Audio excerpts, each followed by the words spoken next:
생각의 잘못된 카르텔에 갇혀 있어가지고 그것이 마치 진리인 것처럼 하는데 참 이 세상에 큰 문제가 있습니다. 우리 자신도 문제가 있습니다. 인리, 제가 늘 말하죠. 인리를 진리처럼 결코 고집하고 주장한 사람들 많습니다. 창조론, 진화론도 객관적으로 보면 제가 예수 안 믿고 안 믿는 사람으로도 보면 일리 있는 하나의 논은 진리, 법이 아닙니다. 근데 그것을 주장하고 그것을 하는 것은 여러분 사상의 공산주의를 강요하거나 막 무슨 것을 강요한 것처럼 잘못된 사상의 이 오류라는 것을 우리는 알아야 됩니다. 자, 그러면 이런 세계관, 인생관은 먼저 첫째 어떻게 형성되는가 우리가 한번 생각해 보겠습니다. 우리 인생관, 세계관이 우리 다 여러분 가지고 있습니다. 어떻게 세 가지 이론, 첫째 선점 이론입니다.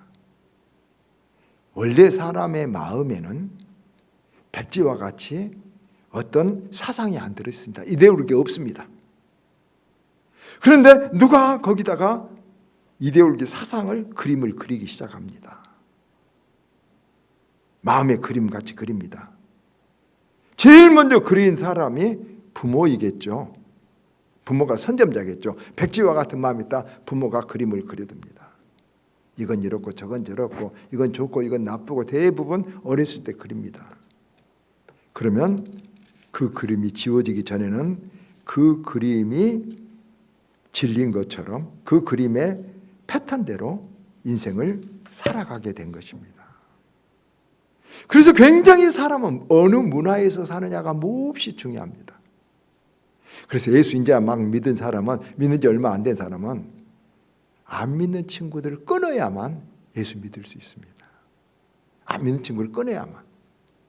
왜냐하면 그 문화 속에 들어가면 그 문화에 동화되어 버리기 때문에 또 그 어떤 문화 속에서 세계관, 인생관이 결정되기 때문에 그렇습니다. 주일학교 다니는 것이 몹시 중요합니다. 그래서 두 번째는 훈련 이론입니다. 훈련이라는 것은 계속 반복해서 훈련함으로 어떤 인생관이, 세계관이 결정된다는 것이죠. 정해진다는 거죠. 그림은 이미 그려졌을지라도 계속 그리다 덧칠해서 그리고 반복 그리면 다른 그림을 볼 수 있다는 거죠. 그럼 굉장히 어렵죠. 여러분 한번 우리 마음속에 박힌 우리 몸에만 DNA가 있는 게 아니라 마음의 영혼의 DNA가 딱 박히면 잘 안 바꿔집니다. 우리가 신앙생활하고 교회 다녀도 잘 변화되지 않는 이유는 그런 세상의 DNA가 사상이 강하게 우리 속에 박혀 있습니다. 그래서 변화되고자 하는 마음이 있어도 자꾸 글이 되돌아가 버린 것입니다.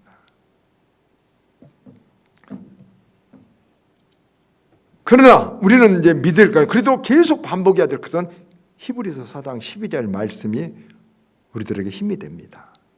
하나님의 말씀은 살았고 운동력이 있어 좌우의 날선 검보다 이래하여 우리의 골수와 혼을 찔러 쪼개기까지 한다. 하나님의 말씀은 우리를 바꿀 수 있다는 것이죠, 여러분. 세 번째 이론은 충격 이론입니다. 어떤 엄청난 일을 만났을 때 사람이 바꿔지고 변화된다는 거예요. 예를 들어 암 걸리면 사람이 확 변합니다. 큰 사고 겪으면 사람이 크게 변합니다. 저도 생활이 그냥 두서없이 막 두두둑 살았습니다. 닥치는 대로 일하고 닥치는 대로 먹고 있는데 4년 전 걸을 수 없을 만큼 엄청난 허리 협착으로 고통이 와서 잠을 못 자고부터 완전히 제 삶의 스타일을 바꿔버렸습니다. 하루 이식 두끼 하고 탄수화물 거의 안 먹고 걷기 운동 안 했는데 다른 아무리 바쁜 일, 교회 예배 드리는 일 외에는 운동하는 일을 앞서서 함으로 변화가 됐습니다. 충격을 받아야 여러분 우리가 변화됩니다. 그런데 사실 참 지혜로운 사람은 그런 나쁜 충격을 받기 전에, 암이 들기 전에, 실패하기 전에 내가 변화되는 것은 그것이 지혜인 것입니다. 자, 세계관, 인생관은 이렇게 문화 속의 가정에서 훈련으로 어떤 쇼킹한 일을 만나서 막 형성이 됩니다. 여러분의 지금 가지고 있는 세계관, 인생관도 그런 일들이 다 합쳐서 내 인생관이 되어 있습니다. 여러분 한번 제가 늘 말하죠. 포도주가 반잔 남았다. 여러분 반병이나 남았네 하고 감사한 사람은 신앙적인 인생관하고 가까이 온 것입니다. 그러나 반병밖에 안 남았다고 걱정한 사람은 여러분 신앙적인 인생관하고 좀 거리가 멀습니다. 자, 어쨌든 이렇게 형성했는데 그러면 변화되어야 되는 줄 알지만 변화 안 된 이유가 뭘까요? 존 맥스웰 목사님은 5가지 이유가 있던데 오해가 두려워서 됩니다. 변화하면 사람들이 이해하지 못하고 오해합니다. 두 번째는 소속감입니다. 변화하면 바꿔져야죠. 소속도 바꿔집니다. 사람도 바꿔집니다. 우리가 세상에 속하다 교회에 속하게 됩니다. 여러 가지 그런 소속감이 의무와 책임이 있기 때문에 변화하기를 우리는 걱정합니다. 세 번째는 관성의 법칙입니다. 모든 사물은 움직이는 그대로 계속 반복하자 하는 관성의 법칙이 있죠. 여러분, 그 관성의 법칙을 뛰어넘지 못한 사람은 쇠퇴에 휩쓸려 가버리고 세상에 살 때 뒤처질 수밖에 없습니다. 그런데 관성의 법칙에 머물러 있는 사람들 굉장히 많습니다. 만약 내가 너무 관성의 법칙, 하던 대로만 계속 한 것만 좋아한다면 나는 뒤처져 갈 것이다 라고 생각해도 틀림없습니다. 네 번째는 존 맥스웰 목사님의 가치가 있는 것을 잃을지 모른다는 불안감 때문에 거부하기를 싫어합니다. 변화되면 좋은 것들을 내려놔야죠. 저는 고등학교 다닐 때 공부는 안 하고 바둑을 얼마나 뒤어버렸던지 다리 밑에서 면장하고 둘이 면장에 오토바이 타고 오면 이틀간 잠도 안 자고 바둑만 뒤어버렸습니다. 누워있으면 바둑 드신 분들 알지만 누워있으면 모든 저 무녀들이 저 아다리 치면 이쪽으로 가면 이쪽으로 오면 이렇게 하고 끝머리까지 어떻게 연기하고 이것만 머릿속에 빙빙 돕니다. 예수 믿고 제가 제일 어려운 것 중에 하나가 바둑을 한 번도 안 됐다는 것입니다. 죄송합니다. 저희 조카가 1단 땄다기를 1단하고 돼서 비겼습니다. 제가 1단 정도 됐다는 거죠. 고등학생이. 얼마나 많이 뛰고 좋아했으면 시골에서 여러분 그랬겠습니까? 바둑 어떨 때는 바둑 한번 그냥 탁 한간 시간에 앉아서 커피나 마시고 두면 얼마나 좋까. 굉장히 그 쉬운 거 아닙니다. 여러분 게임도 꺼내야 되고 화투도 꺼내야 되고 때로 친구도 꺼내야 되고 많은 변화를 우리 변화 속에 참하기 때문에 그게 들어서 못 꺼는 것입니다. 꺼내야 변화됩니다. 변화되면 더 좋은 일이 생긴 줄 믿습니다. 또 마지막 5에 전통에 대한 존중 때문에 변화를 거부합니다. 그런데 여기서 우리는 더 무서운 것을 기억해야 되는 것은 이런 여러 가지 이유 때문에 우리가 변화되지 않으면 변질되고 낙오되어 버린다는 것입니다. 변질되고 낙오되어 버린다는 것입니다. 인도양 북서쪽에 있는 모리셔츠 섬이 있습니다. 거기는 모리셔츠 섬이라고 제주도보다 좀 작은 섬이 있는데 도도새라는 새들이 살고 있었습니다. 이 도도새는 본래 비둘기같이 아주 잘 날고 그런데 이 모리셔츠 섬에서 사는데 전혀 천적이 없습니다. 안전하고 먹을 것 많죠. 그러니까 이 도도새들은 날아다닐 필요도 없이 거기서 아주 환하게 개체수를 많이 늘어가며 해안에만 가면 고깃떼들 많고 잘 번성해 살았습니다. 그런데 이 모리셔츠 섬에 역사적인 사실입니다. 포르투갈 군대가 그 섬을 발견하고 입성해서 들어갔는데 보니까 살이 둥둥 찐 오리 같은 새들이, 오리인데 오리가 아니에요. 새인데 찐데 쫓아가면 날지도 않아요. 다 잡아먹어 버렸습니다.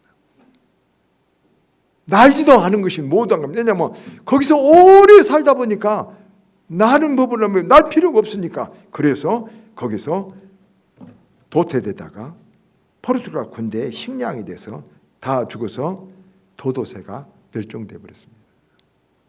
그래서 사회학에 도도새 법칙이 있습니다. 3가지입니다. 여러분 한번 생각해 보십시오.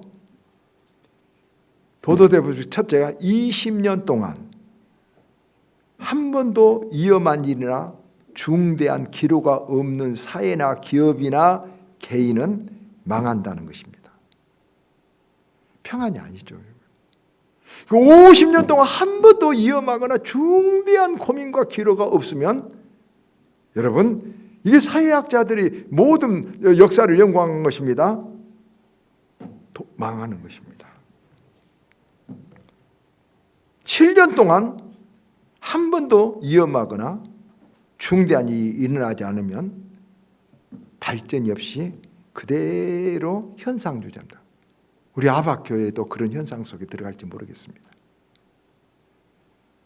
그러니까 이 중대한 일이나 위험한 일이 나쁜 것이 아니에요. 어떤 기로예요.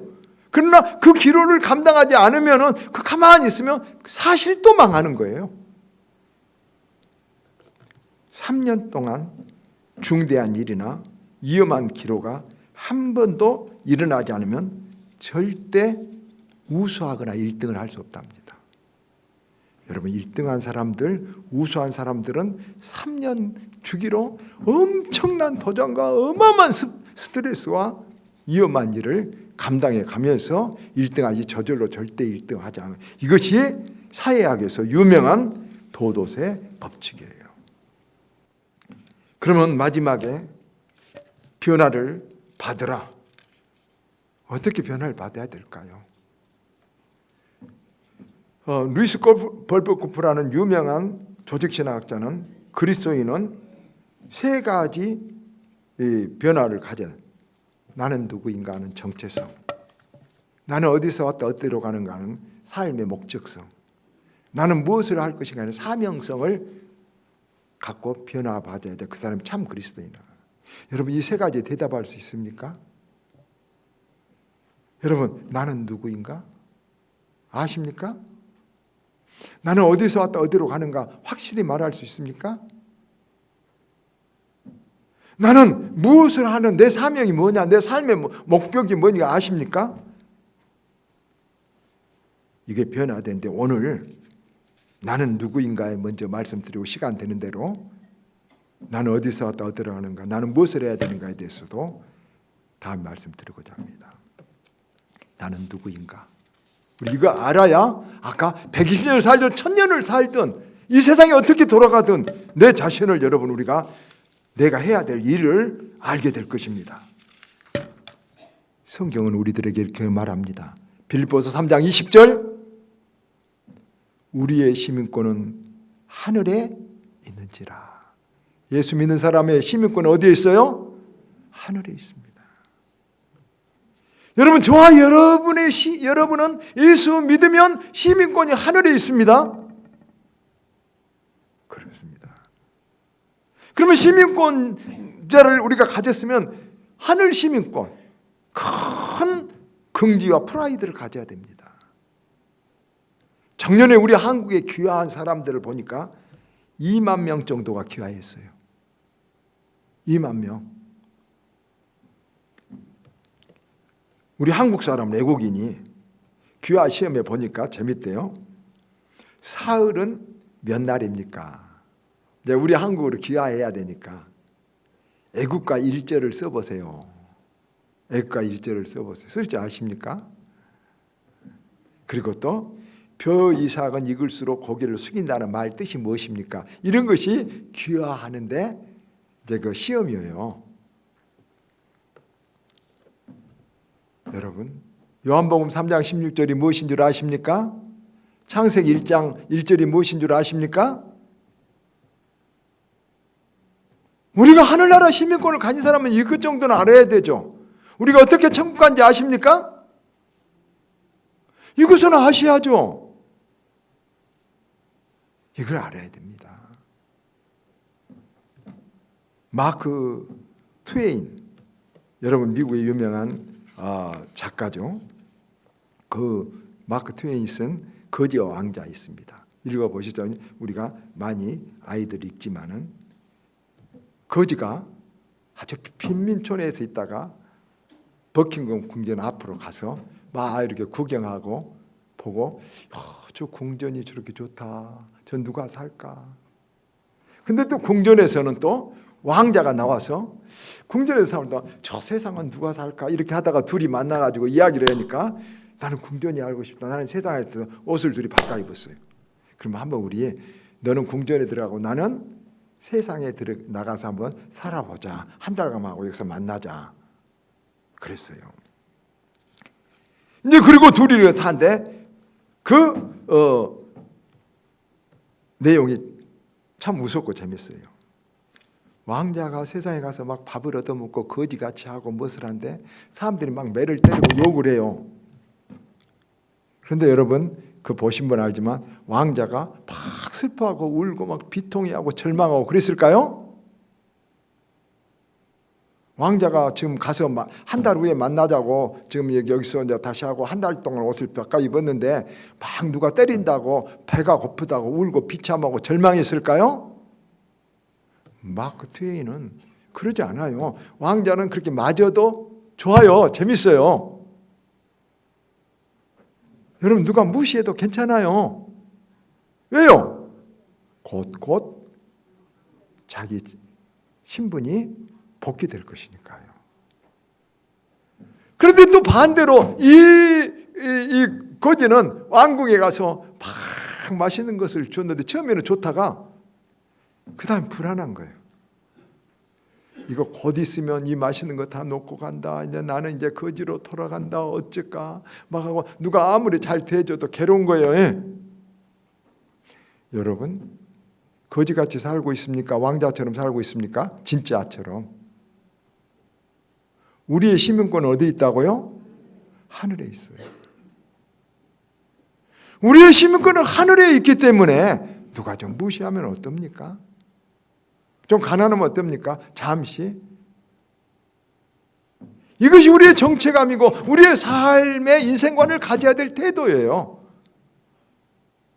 그런데 너무 이 세상의 것에 매여서 울고 불고 근심하고 걱정한 사람은 믿음이 없는 거예요.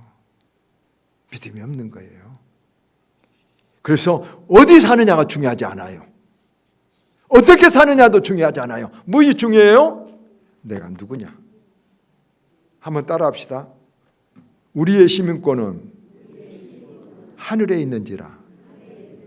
하늘에 있습니다. 왕자처럼 여러분 배가 고파도 누더기 옷을 입고도 웃고 기뻐할 수 있기를 축원합니다. 두 번째, 이 하늘 시민권이 있는 우리 믿는 사람들은 하늘나라 법대로 살아야 돼요. 여러분, 우리가 세상에서 조금 잘 살란다고 하늘나라 국적을 포기한 사람이 있어요.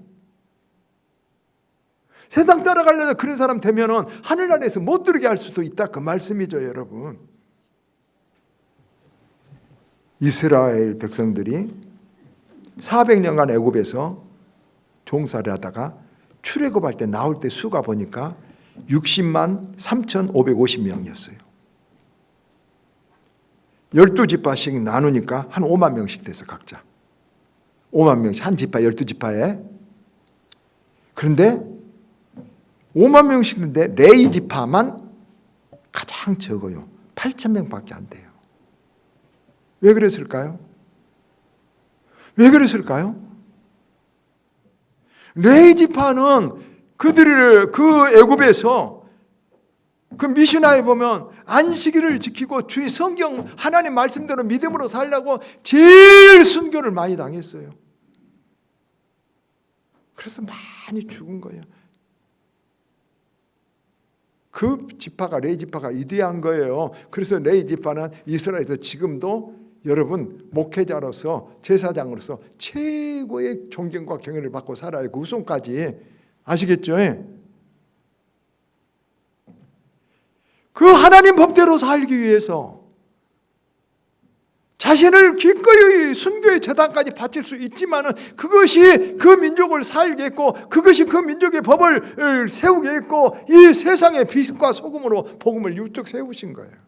우리에게 그런 사명이 있는 줄 믿습니다. 세 번째로 하늘나라 시민권자는 하늘나라를 위해서 일해요. 미국 대사관이 우리나라에 와서 일하지만 우리나라 와서 일하는 건 아니에요. 자기 나라 이익을 위해서 일해요. 우리도 마찬가지죠.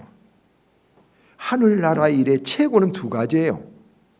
하나는 예배하는 일과 하나는 전도하는 일이에요. 이제 전도를 위해서 우리가 여러 가지 봉사도 하고 밥도 하고 여러 가지 하죠. 여러분, 단 컨이라는 탄자니아 선교사가 있어요. 이 사람이 30년간 탄자니아에서 목회를 목숨 걸고 다 했는데도 안 돼. 그래서 탄자니아는 해변이 굉장히 아름답다고 그래요. 그쪽 해변이. 그래서 이제 돌아가려고 단컨은 해변을 이렇게 걸으면서 너무 아름다워서 이 보자기에다 모래를 이렇게 한 짐을 퍼가지고 이렇게 넣어가지고 고구로 갖고 가야 되겠다 그랬대요. 그때 하나님의 음성이 들리더래요. 단커나 가져가지 말라. 그 모래의 사명은 이 해변에 있기 때문에 아름다운 것이다. 너도 한 줌 모래처럼 거기 여기 있어라. 큰 일이 중요한 것이 아니다. 내가 주는 은사대로 최선을 다하면 너는 하늘나라의 큰 자다. 단커는 선교사가 아무것도 한 것도 선교 일을 못했어요. 큰 일을 못했어요. 근데 하늘나라의 큰 자라고 하나님 말씀해 준 거예요. 왜요? 세워진 곳에 꽃을 피우면 된다는 것이죠, 여러분. 그래서 가지 않고 끝끝내 탄자니아에 남아서 수고했고 지금 탄자니아 선교사에 탄자니아가 30% 정도 기독교가 되고 정말로 훌륭한 선교사 규범이 되고 있어요. 믿는 사람은 하나님 나라를 위해서 일한 줄 믿습니다. 하늘 시민권을 가지면 하나님 나라에서 일한 줄 믿습니다. 우리 자식 키운 일도 깊이 보면 하나님 일로 연결시켜서 여러분 고백할 수 있어야 된 줄로 믿습니다. 내 자식 키운 것도 하나님의 영광을 위해서라고 하면 하나님이 기뻐하시고 복을 주세요, 여러분. 바꿔줘야 된다는 것이죠. 오늘 말씀 다 맺습니다. 여러분 어떤 인생관을 가지고 살아가십니까? 한번 점검해 보십시오. 그게 굉장히 우리 가는 길을 결정하고 축복을 결정하고 행복을 결정하는 것입니다. 포도주가 반병이나 남았습니까? 반병밖에 안 남았습니까? 반병 남았다고 감사하는 사람 되시길 바랍니다. 변화해야 됩니다. 변화 안 되면 변질됩니다. 낙오됩니다. 변화를 결심하시길 바랍니다. 할 수 있는 대로 힘써서 변화되기를 여러분 간구하고 기도하시기를 바랍니다. 그리고 하늘 시민권자로서 하나님 뜻을 따라 여러분 세상을 항상 기뻐하며 범사에 감사하며 모든 일에 기도하고 살아가는 사람들이 여러분 우리의 믿음의 정체성을 가진 하늘 시민들인 것입니다. 우리들에게 이 은혜, 이 믿음이 주어지기를 주의 이름으로 축원합니다.